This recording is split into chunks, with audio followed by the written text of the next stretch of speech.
Okay, so guys, we're gonna be watching FNAF. I don't get a popcorn or anything right now. But from my snack, I'm having Tom's apple juice, Mott's apple sauce. I just forgot. I have a whole packet of it. Other people right now eating dark chocolate, whatever talking like, I don't know, whatever junk food. But this is the real snack. Okay. Okay, so now talking. Here we go.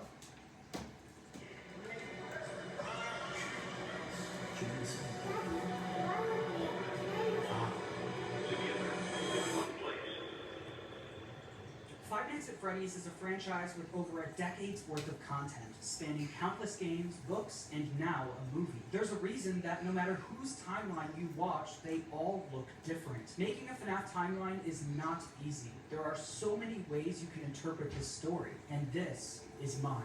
So let's start at the beginning.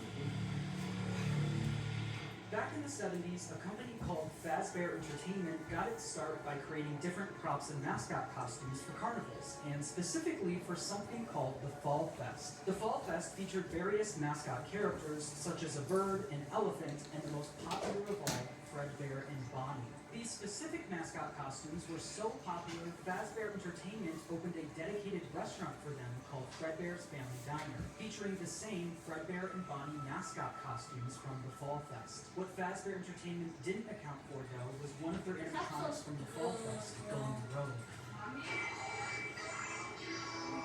ending in a giant fire, with most of everything from the Fall Fest being destroyed.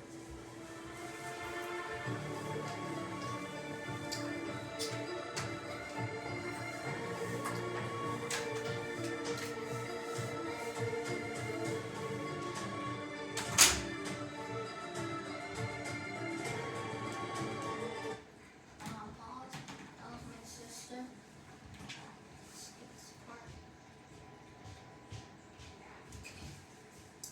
Next big release. Although we don't know much about how this fire occurred, we do know that after the fire, Fazbear Entertainment started phasing out of the mascot costume era. They needed something new. The two men who helped found Fazbear Entertainment, William Afton and Henry Emily, stepped up to the plate. William Afton was mostly the businessman of the two, handling all of the money, while Henry was the more creative one, with him being in charge of building most of the animatronics and props for the company. With the Fall Fest era of the company coming to a close, they were only left with Fredbear's Family Diner, the standalone restaurant created for the Fredbear and Bonnie characters. In order to replace the mascot versions of Fredbear and Bonnie, Henry went to work on new versions of the characters, eventually creating the new Fredbear and Spring Bonnie. The same characters, but with new designs and new suits. Henry called them Springlock suits. These suits are able to double as both an animatronic and a suit that the employees could wear. To switch the suit from animatronic mode to suit mode, the employees could use a hand grip to pull back the animatronic parts, leaving room for them to climb inside. The Springlocks that were helping to hold back those animatronic parts were very sensitive, and with even a little bit of moisture, the Springlocks could potentially snap shut,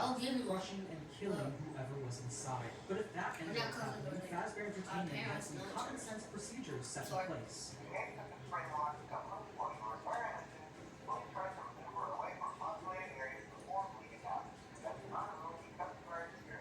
Fredbear's Family Diner ended up being super successful for William and Henry, so much so that other companies tried replicating it. Another company proceeded to rip off Fazbear Entertainment's old mascot characters by creating their own animatronic versions of them. The leader of the group was Ned Bear, a direct copy of Fredbear, followed by a hippo, an elephant, and a frog. All characters from the Fall Fest, and all with slightly different designs to avoid copyright issues. But while the rival company was able to replicate the designs, they could not replicate Henry's state-of-the-art technology. Their robots were poorly made, and had to have giant batteries with exposed wires on stage with them. Naturally, the rival company failed, and ended up being bought out by Fazbear Entertainment. With all of the success from Fredbear's Family Diner, William and Henry decided to branch out and create more characters for a new restaurant. In 1983, William and Henry opened Freddy Fazbear's Pizza, featuring Freddy Fazbear, Bonnie, Chica, and Foxy. With the opening of Freddy Fazbear's Pizza, Fazbear Entertainment was experiencing success like they'd never seen before. But with two restaurants now open at the same time,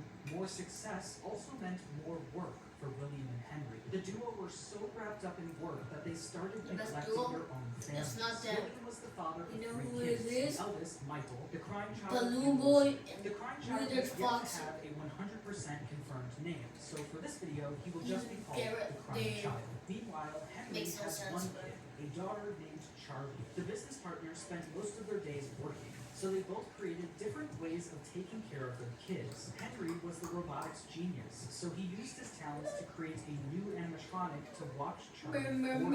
It was called the security button. This animatronic would sit by the door of Freddy Fazbear's Pizza and make sure that Charlie wasn't able to leave the building. This made it so Charlie could play at the restaurant while Henry worked, without Henry having to worry about her leaving the building or getting kidnapped. The robot was linked directly to a green bracelet that Charlie was wearing. If Charlie, wearing the green bracelet, tried leaving the building, the security puppet would spring into action. William, on the other hand, was the businessman of the company. He cared more about making money, but also saving money. Naturally, he decided to just force his eldest son, Michael, to babysit while he was at work. Michael was mostly in charge of babysitting the crying child. The crying child didn't have many friends, but he did have a close relationship with his plushies. These plushies were characters from his favorite show, Fredbear and Friends, Fazbear Entertainment's newest cartoon, featuring Fredbear, Freddy, Bonnie, Chica, and Foxy. The crying child's favorite character, though, was Fredbear. He especially loved his Fredbear plushie. Although he loved the plushie version of the characters, the animatronics would soon become a different story. One day, while visiting Fredbear's family diner, the crying child saw something that would scar him for the rest of his life. While wandering the restaurant, he walked by the employee's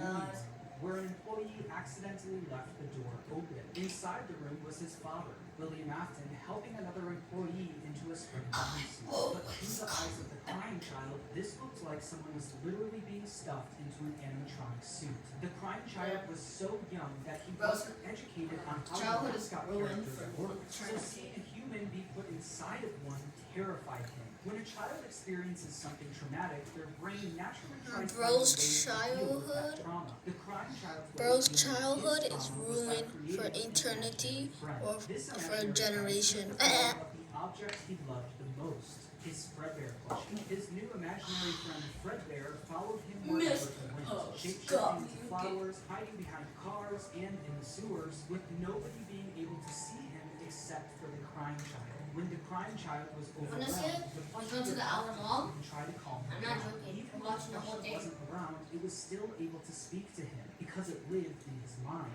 While the crying child was dealing with the trauma of seeing what he thinks was someone being stuffed into a suit, his brother Michael Why are was Bro's making it eyes even so worse. white? Michael knew about what happened with his They're younger so brother big. and used it against him. Every day while babysitting the crying child, Michael would put on a foxy mask, hide somewhere in the house, and jump scare his little brother. Mini game.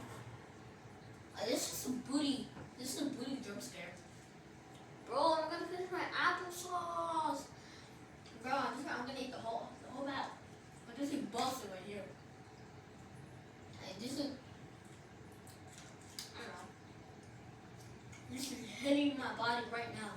Like, this is busted.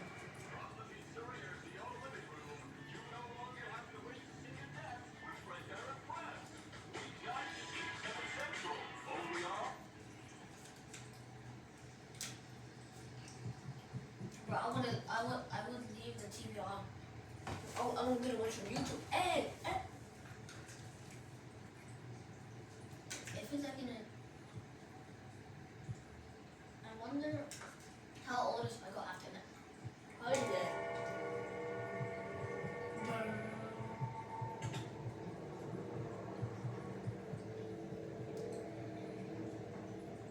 Your L brother.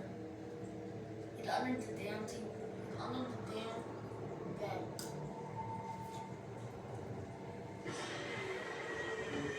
Through all of Michael's bullying, the crying child's imaginary friend Fredbear would comfort him and talk him through the situation, saying, "You know he is hiding again. Be careful. Tomorrow is another day." Michael wasn't the only one bullying the crying child, though. The local kids in the neighborhood heard about why the crime child was so scared of the pizzeria, even making up fake rumors related to what the crime child thought he saw there. You better watch out, I hear they come to life at night. And if you die, they hide your body and never tell anyone. But all of this bullying will come to a head on one special day, the crime child's birthday. Ironically, his birthday party was being held You're gonna get it, at buddy. Frederick's family diner. Because he was so terrified of being at the pizzeria, he hid under the table, not knowing that Michael and his friends were nearby, planning a prank that would go terribly wrong.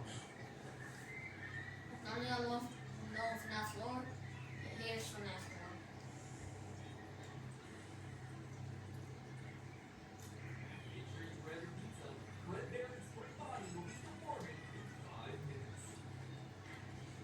Five, four, three, two, one. Four, four, four, four, four, four, four, four, four, five. On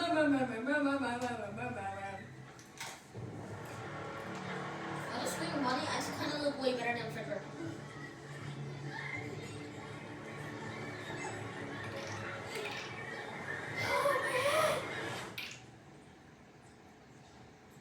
Michael and his friends lifted the crime child up to, quote, give Fredbear a big Wait, kiss, and Fredbear Isn't that on looked down steroids? on him, leaving his body to go limp. Michael and his friends quickly stopped laughing. Because of Michael's immature behavior, his terrified younger brother paid the ultimate price. Although the crime child was badly hurt, he didn't immediately die. Because of the immense brain damage, he slipped into a coma. After being treated at a hospital, the crime child was taken home so he could be comfortable, surrounded by his only friends, his plushies. In the crime child's final moments, Michael decides to apologize for what he's done, saying, "Can you hear me? I don't know if you can hear me.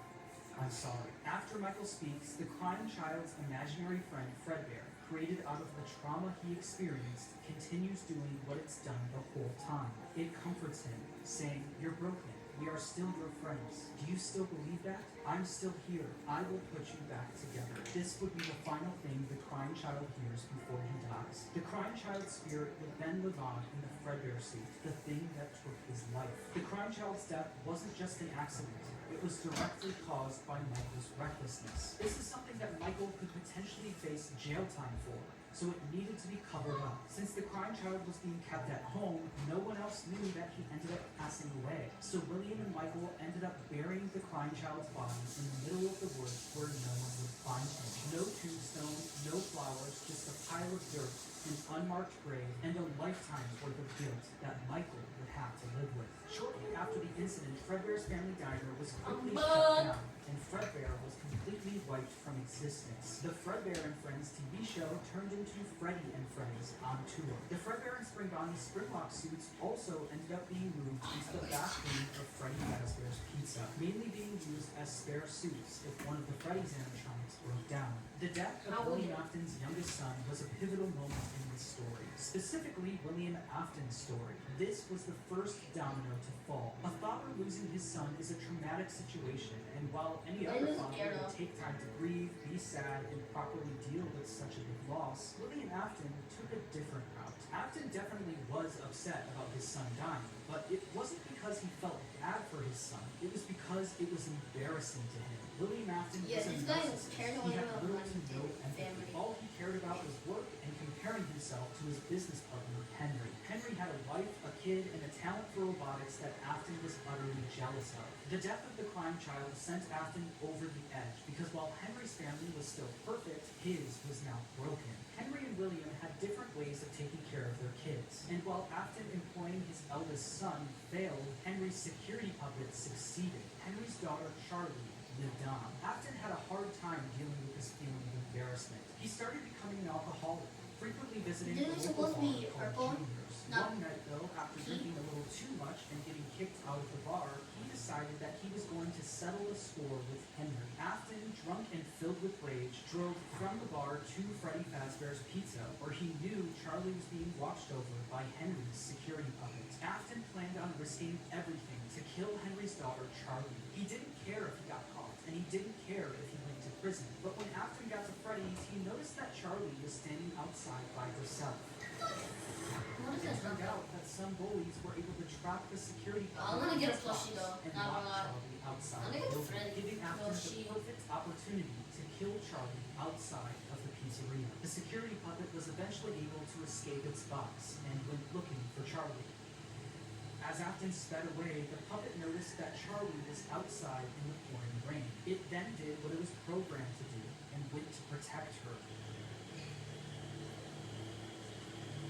But as the puppet got closer to Charlie's body, the rain started making a short circuit. It was forced to crawl its way over to her until the rain got to be too much, and the puppet shut down right next to Charlie's body. While Charlie and the puppet lay lifeless next to each other, Afton was speeding home, driving right past where he buried his son and the dog he got kicked out of. When Afton got home, he was met with his wife sitting in the living room watching TV, and Michael in his bedroom. Afton was a drunk and abusive father. Isn't it something supposed to be purple and not pea, Mrs. bro? Afton tells him to leave Michael alone because he's had a tough day, but Afton doesn't listen. He goes over to Michael's room and pounds on the door, only for the door to be locked. He then makes his way around the house to try and find a way in from the outside. But once he gets to Michael's bedroom window, he notices that it's broken, and Michael is gone. Michael was so upset by what he did to his brother that he would sometimes see visions of Fredbear appear and disappear. Tonight, Fredbear appeared outside his bedroom window, and it almost felt like his brother was calling out to him from beyond the grave. This would happen frequently, and every time it did, Michael would run to the spot where they buried his younger brother, only to find that nothing had changed. His younger brother was still gone and buried in the ground. Afton knew Michael did this often, saying, ran off to that place again. He will be sorry when he gets back. The guilt of killing his younger brother haunted Michael in his real life, but also in his dreams. Michael would constantly have nightmares about the animatronic that took his brother's life. These were the exact same nightmares his younger brother used to have every night, now passed on to him. Next. I thought it was next Elizabeth, and then Michael, and then William, and Anthony. Nightmare mode, guys.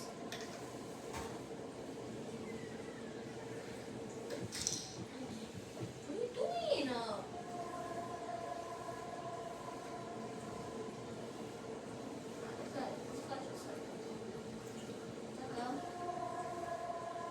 Is this Nightmare or just Nightmare Freddy or Bonnie? No, it has to be Chico or Fredbear. I guess Fredbear. Damn. That's scary as hell. Is that Foxy? It gotta be Foxy, man. That's Fredbear. How the hell did you get it? It's 1 millisecond and then I'm in a hook. I'm in a hook. I'm gonna kill you right now. I'm in a hook. I'm gonna kill you. I'm gonna kill you ever. The crime was committed outside, where no one was around to witness it. William was able to get away with everything, while Fazbear Entertainment never spoke of the incident again. The security puppet was quickly moved to the back room of Freddy Fazbear's Pizza, where the retired Fredbear and Spring Bonnie suits resided. But something was different about the security puppet. Dark tears now appeared on the mask of the animatronic. Dark tears that weren't there before. This is something that Afton quickly noticed the next day when he went into work. He'd heard about what happened. Guys, I think I might. He I knew think I can't finish it on my long side. next to Charlie's I'm body. gonna So does that mean Charlie's visit soul now someone's house. resided in the puppet? William One of her definitely friends. noticed that the puppet looked They different. had like two Almost kids. like One it is was haunted. Almost like probably like it was 3, thinking. Other 4, employees like eventually noticed 2 the years same old. thing. A lot, but I don't know. Doesn't really know how to speak English that much. And the other one's like 1 year behind The me. security puppet may be So he's possessed by like the spirit 8. of Charlie. Afton went back and looked at the crime child's Fredbear plushie, only to find that it also Or 9. seemed to be haunted. 8. The crime child feared for his life every single day, and that plushie was something he Afton believed that this is what caused the plushie to appear haunted. It wasn't made alive by the spirit of his son, it was made alive by the agony and fear his son poured into it. Afton quickly became became obsessed with the concept of Plus haunted objects, trapper. and more specifically, the power of human emotion. He needed to find out if this is something he could take advantage of. Afton then used all of his money he made from Fredbear's and Freddy Fazbear's Pizza to build a giant underground facility directly under his house. It was here that he would try to recreate what happened with his son, to recreate the fear and agony he experienced. In order to do this, Afton didn't take any chances. He needed to replicate exactly what his son went through every day. In order to do this, Afton built a replica of his house underground, along with his son's daily walk to Fredbear's Family Diner. He also built a makeshift bedroom where he could force kids to have the same nightmare every night. Afton would sit in his office watching them on the camera. Huey the Nightmares. That could be accessed using the passcode 19. Huey the Nightmares be like. The year his son got killed. He also has the Grandchild's Fredbear plushie on the desk as a reminder of what he was trying to replicate. In the makeshift bedroom, there were dummy animatronics that wheeled down the hallway. Yeah. But the kids wouldn't see them as just blank dummies on wheels. Afton would pump hallucinogenic gas into the room to get the kids to think that what they were seeing was a monster. These nightmare gas canisters were being stored all throughout his underground facility. And on the bed of this makeshift bedroom was a Freddy plushie, in the hopes that the kids would pour their fear and agony into the plush, like his son did to his plushie. On the other side of the bunker, where Afton recreated the crime child's walk to Fredbear's, he placed a bunch of Fredbear plushies all over the place. These Fredbear plushies had walkie-talkies inside of them. This was Afton's way of recreating his son's imaginary friend that would talk to him wherever he went. Afton would speak to the kids through his walkie-talkie sitting in his private office. After setting up the bunker, Afton was only missing one more thing: the kids to run these experiments on. He needed a way to kidnap and capture kids without being caught, and he had the perfect way to do it.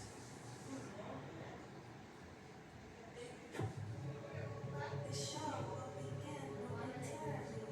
Everyone, please stay in your seats. Okay, guys. Enter Circus I'm gonna Baby do and Funtime animatronics. I'm gonna These robots split were it into specifically built 3 by Afton to parts. capture kids, featuring Circus So, let me see Baby, what part Funtime it is. Freddy, Funtime Foxy, and Ballora. They feature advanced technologies such as parental tracking, voice mimicking / luring, and storage tanks. We're gonna Circus sell about Baby, the 20. star of the